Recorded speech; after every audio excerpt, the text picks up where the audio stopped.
नमस्कार. रत्नागिरीच्या दामोदर पडते बुवानी 1932 साली कीर्तनकार म्हणून पहिल्यांदी हातामध्ये टाळ धरला आणि त्याच्यानंतर आपल्या वाणीने, व्यासंगाने आणि ज्ञानाने एका मागोमाग एक कीर्तन करत 1940-41 सालापर्यंत रत्नागिरी जिल्ह्यावरती आपला प्रभाव निर्माण केला होता. एक बुवा केवळ आपल्या 2 किंवा 3 साथीदारांच्या साथीने 2.5, 3, 4 तास समोर जमलेल्या 500,000 लोकांना मंत्रमुग्ध करून टाकतो. आणि ही कीर्तनाची जादू ज्यांनी कीर्तन बुवांच्या समोर बसून ऐकलेलं आहे त्यांना मी वेगळी विशद करून सांगावी अशी नाही. त्यावेळेला गावोगावी मंदिरामध्ये जे उत्सव होत त्याच्यामध्ये एका मागोमाग एक आवतणं म्हणजे बोलावणी या दामोदर बुवा पडत्यांसाठी राखीव असत. त्याच वेळेला म्हणजे 1939-40च्या दरम्यान चिपळुणामध्ये MD खंडुरी नावाचे मामलेदार होते. MD खंडुरी हे थेट मुंबईहून बदली होऊन चिपळुणामध्ये आलेले होते. चिपळुणामध्ये मामलेदार म्हणून बदली होऊन आल्यावर आपल्या हाताखाली त्यावेळेला जे कर्मचारी होते त्यांना सक्त सूचना पहिल्याच दिवशी या खंडुरी साहेबांनी देऊन टाकली होती आणि ती म्हणजे जे कोणी लोक मला भेटायला येतील त्यांना प्राधान्याने मी भेट देणार आहे. 5 वाजेपर्यंत येणाऱ्या प्रत्येक माणसाला भेटून झाल्यावर मग आपल्या हाताखाली त्यांचे जे 2 आवडते अधिकारी होते, एक प्रभाकर जोशी आणि मुकुंद बर्वे, या दोघांना घेऊन ते आपल्या केबिनमध्ये बसत असत आणि संबंध दिवसामध्ये या भेटी गाठीमुळे बाजूला पडलेली सगळी कामं या मुकुंद बर्वे आणि प्रभाकर जोशींच्या बरोबर विचार विनिमय करून त्यावरती निर्णय करून सही शिक्के मारून मगच हे खंडुरी साहेब आपल्या घरी जात असत. एक दिवस असेच कार्यालयीन कामकाजाची वेळ संपून गेल्यावर सगळ्या अभ्यागतांना म्हणजे आलेल्या माणसांना भेटून झाल्यावर मग 5:15च्या सुमारास हे मुकुंद बर्वे आणि प्रभाकर जोशी त्या दिवसाच्या कामाची जी कागदपत्र होती ती मामलेदार साहेबांकडून त्या कामाची पूर्तता करून घेण्यासाठी या खंडुरी साहेबांच्या केबिनमध्ये आले आणि आता बरोबर एक काम वेगळं करत असताना सहज हे प्रभाकर जोशी गप्पांच्या ओघामध्ये म्हणाले की साहेब, काल आम्ही दामोदर बुवा पडत्यांच्या कीर्तनाला गेलो होतो. आता कीर्तनाला गेलो होतो याच्यामध्ये विशेष असं काही या खंडुरी साहेबांना वाटलं नाही आणि म्हणून त्यांनी हा हू करून आपल्या पुढचे कागद एका मागोमाग एक पुरे करायला सुरुवात करत. पण बोलता बोलता आदल्या दिवशीच्या कीर्तनाचा एवढा प्रभाव या प्रभाकर जोशींच्यावर पडलेला होता की मग त्यांनी त्या कीर्तनामध्ये जे जे काही झालं ते अगदी सुसंगतपणे या खंडुरी साहेबांना गप्पा मारता मारता काम उरकता सांगायला सुरुवात केली आणि मध्येच त्यांनी आदल्या दिवशी बुवांनी सांगितलेली एका चोराची गोष्ट या खंडुरी साहेबांच्या कानावर घातली. आता ही गोष्ट सांगायला सुरुवात केल्यानंतर 2-4 मिनिटांनी हे खंडुरी साहेब स्वस्थ बसले, हातातलं पेन बाजूला पडलं आणि त्या चोराची आदल्या दिवशी जे दामोदर बुवानी गोष्ट सांगितली होती ती या प्रभाकर जोशींकडनं पूर्णपणे त्यांनी ऐकून घेतली आणि मग बाकीचं उरलेलं काम संपवून मुकुंद बर्वे आणि या प्रभाकर जोशींना रजा देऊन हे खंडोरी साहेब आपल्या बिऱ्हाडी म्हणजे घरी गेले. त्या दिवशी खंडोरी साहेबांना रात्रभर झोप नाही आली. आता दुसऱ्या दिवशी ऑफिसमध्ये 10च्या ठोक्याला हजर झाल्यावर नेहमीप्रमाणे आपल्या केबिनमध्ये न जाता 1-2 मिनिटं हे खंडोरी साहेब प्रभाकर जोशींच्या बाहेर असलेल्या टेबलाशी घुटमळले आणि त्यांना सांगितलं की बाबा, काल तुम्ही जे सांगत होता ते दामोदर बुवा पडते तुमचे कीर्तनकार आज असतील तर त्यांना मला भेटायला घेऊन या, मला त्यांना भेटायचंय. आता प्रभाकर जोशी हे सगळं ऐकून आधी अवाक झाले आणि मग लगबगीने उठून खंडोरी साहेबांना त्यांनी सांगितलं की साहेब, अहो आज सकाळीच पडते बुवा रत्नागिरीला निघून गेले. आता तुम्हाला त्यांना जर भेटायची इतकीच तीव्र इच्छा असेल तर आपण रत्नागिरीला माणूस पाठवूया आणि त्यांना बोलावून घेऊया. त्यावर खंडोरी साहेब प्रभाकर जोशांना खाली बसवत म्हणाले की अहो, एवढं काही त्यांना भेटण्याचं महत्वाचं नाहीये, कारण आपण बोलावल्यावर ते हातातली कामं टाकून येतील आणि त्यांचे जे ठरलेले कार्यक्रम असतील त्यांचा कुठेतरी विचका किंवा खोळंबा होईल. आणि जोशी, काल तुम्ही जे सांगत होता की दरवर्षी भैरीच्या देवळामधल्या उत्सवाला हे दामोदर बुवा येतात, तेव्हा पुढच्या वर्षी ते जेव्हा येतील तेव्हा 1-2 दिवस मला आधी आठवण करा आणि मग त्यांची आपण भेट घेऊ.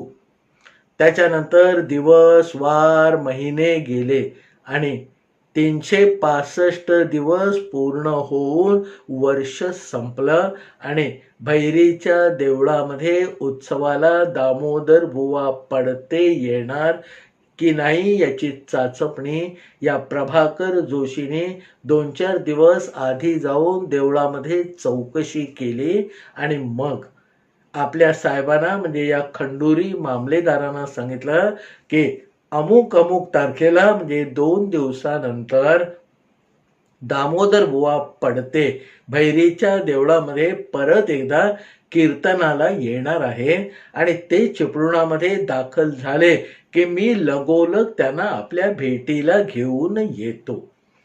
आता त्यावर अपेक्षित अशी प्रतिक्रिया या खंडोरी साहेबांकडनं काही गेली नाही. त्याने प्रभाकर जोशींना हात हलवून फक्त सांगितलं की आपण जे आत्ता मला सांगितलं त्याची मी नोंद घेतलेली आहे. आणि मग हे खंडोरी साहेब अधिक काही न बोलता आपल्या समोरच्या कागदावर उरलेलं आपलं काम पुरं करायला लागले. प्रभाकर जोशींना आश्चर्याचा धक्का बसला की आपण एवढ्या निगुतीने कावळ्यासारखं लक्ष ठेवून भैरीच्या देवळात जाऊन दामोदर बुवा येणार आहे त्याची खातर जमा करून याच खंडोरी साहेबांनी मागच्या वर्षी जे सांगितलं होतं त्याप्रमाणे आपण त्यांना आठवण केली आणि आज म्हणजे वर्षभराने या खंडोरी साहेबांचा जो प्रतिसाद होता तो फारच मिळमिळीत किंवा थंड होता. आता व्यक्ती तितक्या प्रकृती असं म्हणून प्रभाकर जोशी आपल्या कामाला लागले.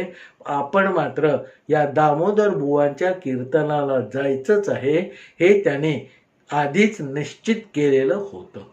2 दिवसानंतर ज्या दिवशी संध्याकाळी म्हणजे रात्री या दामोदर बुवा पडत्यांचं कीर्तन भैरीच्या देवळामध्ये होणार होतं, त्या दिवशी दुपारी जेवणाची सुट्टी संपल्यानंतर या खंडोरी साहेबाने आपल्या शिपायाला पाठवून बाहेर काम करणाऱ्या प्रभाकर जोशींना आपल्या खोलीमध्ये बोलावून घेतलं आणि मग त्यांना स्वतःहूनच आठवण दिली की आज आपल्याला कीर्तनाला जायचं आहे.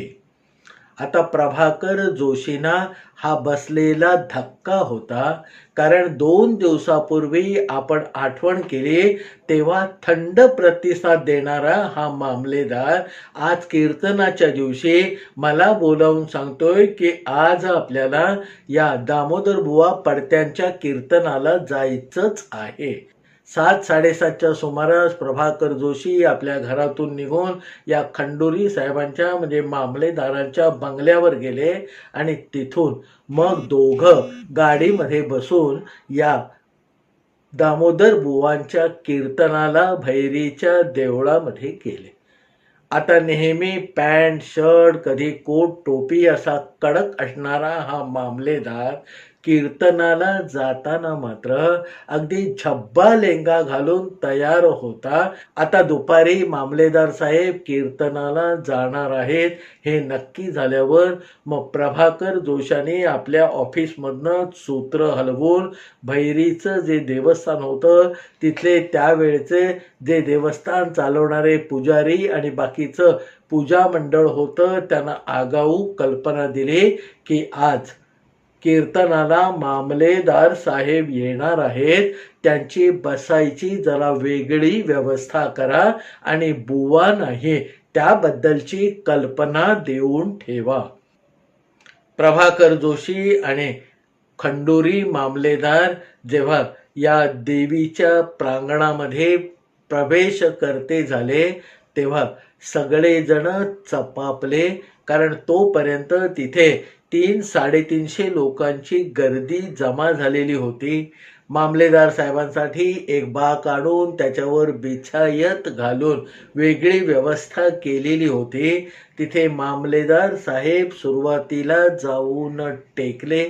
मग प्रभाकर जोशाने आतमध्ये म्हणजे देवीच्या देवळाच्या मागे ज्या कीर्तनकारांसाठी खोली होती तिथे जाऊन या प्रभाकर जोशाने दामोदर बुवांची भेट घेतली आणि त्यांना स्पष्ट कल्पना दिली की आज मामलेदार साहेब तुमचं कीर्तन ऐकायला आलेले आहेत आणि मागच्या वर्षी सांगितलेली ती चोराची गोष्ट आज जरूर सांगा.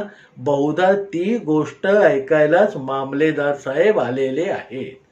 आता बुवा नाही त्या दिवशी धन्य धन्य झालेलं होतं, कारण भैरीच्या देवस्थान चालवणाऱ्या लोकांकडून त्यांना आधीच पूर्वसूचना किंवा कल्पना दिली गेली होती की आज मामलेदार साहेब कीर्तनाला येणार आहेत. बुवा योग्य वेळी उभे राहिले, टाळ हातामध्ये धरला. आता पूर्व रंगातून उत्तर रंगाकडे म्हणजे कीर्तनामध्ये असलेल्या आख्यानाकडे जाण्याच्या आधी मग बुवानी ती चोराची गोष्ट सांगायला सुरुवात केली. त्यांनी सांगितलं की एक चोर होता, खूप मोठा दरोडेखोर होता आणि त्याची चोरी करण्याची पद्धत ही लोकविलक्षण अशी होती. अनेक शहरामध्ये अनेक गावामध्ये मोठ्या मोठ्या श्रीमंताकडे चोऱ्या करून म्हणजे दरोडे टाकूनही हा चोर कधी पोलिसांच्या हाताला लागला नाही. आता आपलं कौशल्य आणि आपली सगळी कारकीर्द एक चोर किंवा दरोडेखोर म्हणून अशी गाजवत असताना त्याचा मुलगा हळूहळू मोठा होत होता आणि आता आपल्या मुलांनी आपल्यापेक्षा सवाई व्हावं आणि आपल्यापेक्षा अट्टल असे दरोडे टाकावेत अशी मनीषा त्या दरोडेखोराच्या मनामध्ये निर्माण व्हायला लागली. आणि म्हणून एक दिवस आपलं कौशल्य दाखवण्यासाठी अगदी भर दुपारी 12 वर्षाच्या आपल्या मुलाला घेऊन हा दरोडेखोर एका शहरामध्ये आला आणि त्याने मुलाला सांगितलं की ही बंगली समोर दिसते, याच्यामध्ये मी दरोडा टाकलेला आहे. ती जे चाळ दिसते तिथे मी दरोडा टाकलेला आहे. हे बैठं घर आहे, इथे मी दरोडा टाकलेला आहे.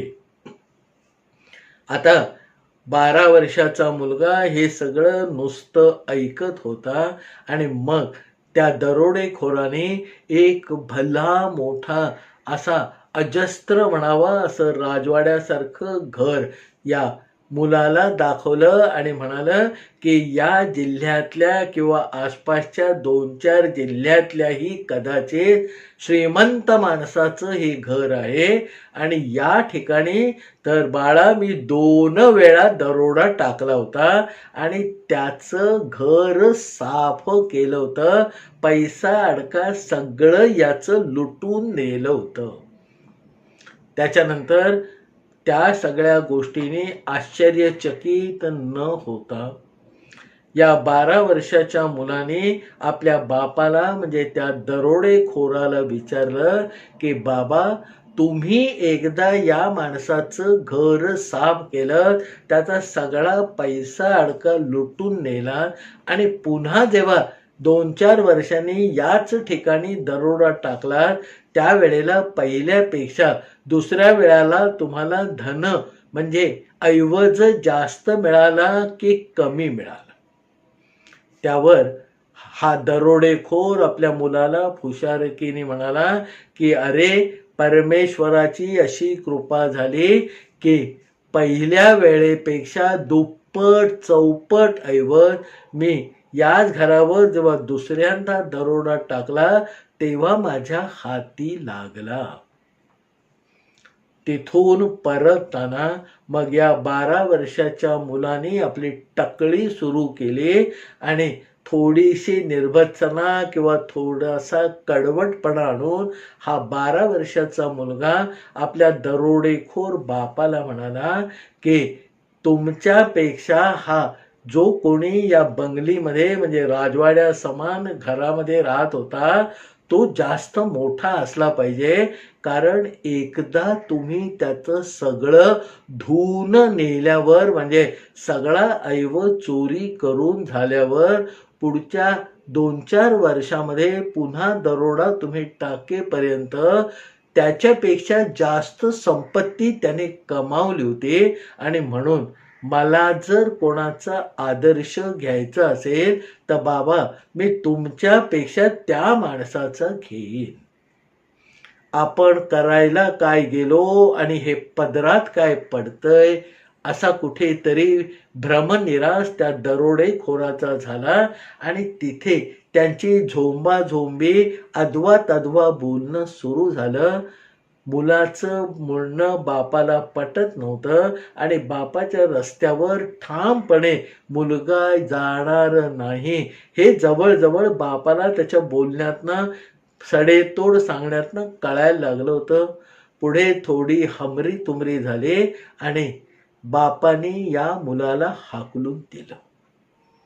ही गोष्ट सांगितल्यावर बुवा सगळ्यांकडे बघत होते, सगळे आश्चर्यचकित झालेले होते आणि आतापर्यंत वर बिछायतीवर म्हणजे बाकड्यावर बसलेले मामलेदार कधी बाकडं सोडून खालच्या जमावामध्ये येऊन बसले होते ते हे कीर्तनाच्या रंगामध्ये रंगलेल्या बुवांच्या लक्षात आलं नाही.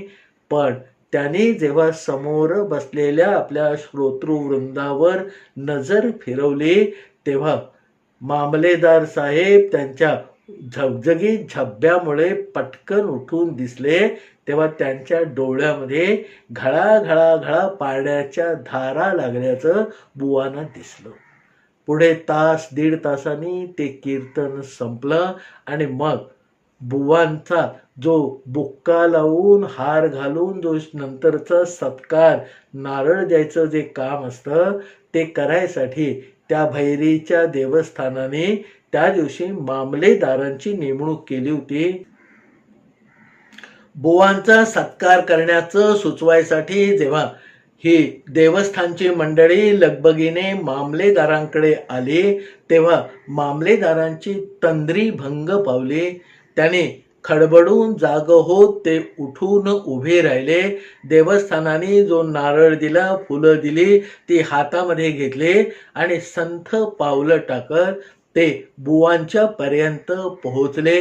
बुवांना त्याने वाकून नमस्कार केला आणि आपल्या हातातला नारळ आणि त्यांचं मानधन त्यांना लगेच देण्याऐवजी बुवांची थोडीशी परवानगी या मामलेदारांनी घेतली. आता ही परवानगी घेताना या खंडोरी मामलेदाराने बुवांना सांगितलं की बुवा, आपण जी चोराची गोष्ट सांगितली ती अतिशय अप्रतिम आहे, पण त्याच्यामध्ये काही जे संदर्भ आहेत ते मला सांगायचे आणि आपली जर अनुज्ञा असेल, आपल्याला जर चालणार असेल तर त्या घटनेचे किंवा त्या कथेचे मला माहीत असलेले काही तपशील मी आपल्याला आणि या समोरच्या लोकांना सांगू इच्छितो. आता नम्र भाषणाने एवढं सगळं विदित केल्यानंतर लोकांनी आधीच टाळ्यांचा गजर करून आपली संमती देऊन टाकली आणि बुवांची ही संमती मिळाल्यावर मग या खंडोरी मामलेदारांनी आपल्याकडे जे या बुवांच्या कथेचे तपशील होते ते सांगायला सुरुवात केली. खंडोरी मामलेदार म्हणाले की बुवा, एक चोर, एक दरोडेखोर असं आपण जे बापाचं वर्णन केलं तर त्या दरोडेखोराचं नाव होतं धर्मा. आणि या धर्माला 12 वर्षाचा जो मुलगा होता त्याची त्या दिवशी बापाबरोबर झकाझकी भांडण झालं आणि त्या आपल्या मुलाला त्यांनी जो हाकलून लावला, त्याच्यानंतर त्या गावामधून निघून या मुलाने तडक मुंबई गाठली आणि हरकिशनदास हॉस्पिटलच्या बाहेर जाऊन तो थडकला. काहीतरी काम करून आपला चरितार्थ पुढे रेटायचा, पण चोरी करायची नाही हे त्याने कुठेतरी निश्चित केलं होतं आणि म्हणून त्याने मुंबई गाठली होती. आता त्यावेळेला हरकिशनदास हॉस्पिटलमध्ये एक अशी पद्धत होती की जे रोगी म्हणजे पेशंट येत असत ते आपल्या गाडीनी, घोड्यानी, बैलाच्या गाडीने हरकिशनदास हॉस्पिटलच्या दरवाजापर्यंत येत असत. आणि त्यावेळेला चेअर कार जी आज आपण रुग्णाला नेण्यासाठी किंवा स्ट्रेचर जे काही वापरतो ते तेव्हा हरकिशनदास हॉस्पिटलमध्ये सुद्धा नव्हतं. त्यामुळे तिथे त्या हॉस्पिटलच्या दाराशी 2-4 हमाल असत आणि या कण्णाऱ्या, कुथणाऱ्या, वेदनेने त्रस्त झालेल्या रोग्यांना मग हे हमाल आपल्या पाठीवर टाकत असत आणि गेटापासून तो आतपर्यंतच्या बिल्डिंगपर्यंतचा सगळा प्रवास पायी करून त्या हरकिशनदास हॉस्पिटलच्या इमारतीमध्ये हे हमाल रोग्याला नेऊन सोडत असत. आता हे काम आपल्याला जमण्यासारखं आहे असं ते 12 वर्षाच्या पोराला वाटलं आणि म्हणून त्याने थोडा वेळ वाट बघितल्यानंतर 1-2 रोगी जे आले त्यांना आपल्या पाठीवर घेऊन हरकिशनदास हॉस्पिटलच्या आतमध्ये नेऊन सोडलं. आता त्याच वेळेला गोपीचंद नावाचा एक व्यापारी आपल्या आजारी मुलाला घेऊन उपचारासाठी हरकिशनदास हॉस्पिटलमध्ये आलेला होता आणि त्याच्याच मुलाला घेऊन या 12 वर्षाच्या मुलाने, जो दरोडेखोराचा मुलगा होता, त्याने पाठुंगडीला घेऊन त्या गोपीचंदाच्या मुलाला आतमध्ये नेऊन हॉस्पिटलमध्ये सोडलं. आता तिथे उपचार सुरू असताना बाहेर पेशंट आणण्याचं किंवा पोचवण्याचं काम हा 12 वर्षाचा दरोडेखोराचा मुलगा करत होता.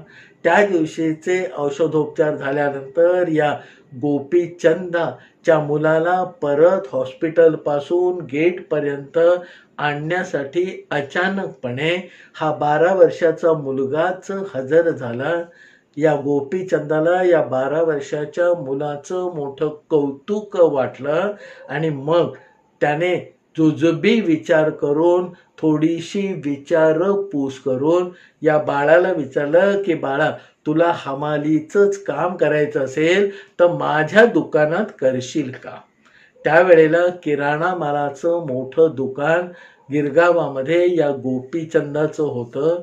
दुसऱ्या दिवशी हा 12 वर्षाचा मुलगा गोपीचंदाच्या दुकानामध्ये हजर झाला आणि त्याच्यानंतर त्याच्या दुकानामधल्या पोत्यांची वाहतूक हा मुलगा करायला लागला. पण एकंदर त्याच्या डोळ्यातलं पाणी, त्याच्या चेहऱ्यावर असणारं तेज आणि हा काहीतरी वेगळा मुलगा आहे अशी जाणीव गोपीचंदाला झाली. आणि एक दिवस त्याने सहज त्या 12 वर्षाच्या मुलाला विचारलं की बाबा, तू शाळेत जातोस का? आता शाळा हा शब्द कदाचित त्या 12 वर्षाच्या मुलाने आयुष्यात पहिल्यांदाच ऐकला होता. पण तो 12 वर्षाचा मुलगा म्हणाला मी जातो. आणि म्हणून मग गोपीचंदाने आपलं थोडंसं वजन वापरून या 12-13 वर्षाच्या मुलाला रॉबर्ट मनी हायस्कूलमध्ये म्हणजे शाळेमध्ये पहिल्या इयत्तेला प्रवेश घेऊन दिला. त्यावेळेला फर्नांडो नावाचे तिथे मुख्याध्यापक होते.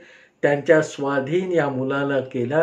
शाळेच्या वेळेला तू शाळा करायची आणि बाकीच्या वेळेला माझी ओझी उचलायची असा ठराव या गोपीचंदाने या मुलाकडून करून घेतला. त्या 12 वर्षाच्या मुलाने शाळेमध्ये चमक दाखवले आणि फर्नांडो नावाचे जे मुख्याध्यापक त्या शाळेचे होते त्यांनी मग या मुलाची अभ्यासातली प्रगती बघून त्याला 2-2 वर्ष पुढे पुढे ढकलत वयाच्या 19-20व्या वर्षी मॅट्रिक करून सोडलं. मॅट्रिक नंतर मग त्याने जुजुबी थोडंसं शिक्षण घेतलं. तोपर्यंत गोपीचंदाच्या दुकानामध्ये हा ओझी वाहतच होता. आणि जुजबी शिक्षणाच्या वर मग त्यावेळेला त्याला सरकारी नोकरी मिळाली.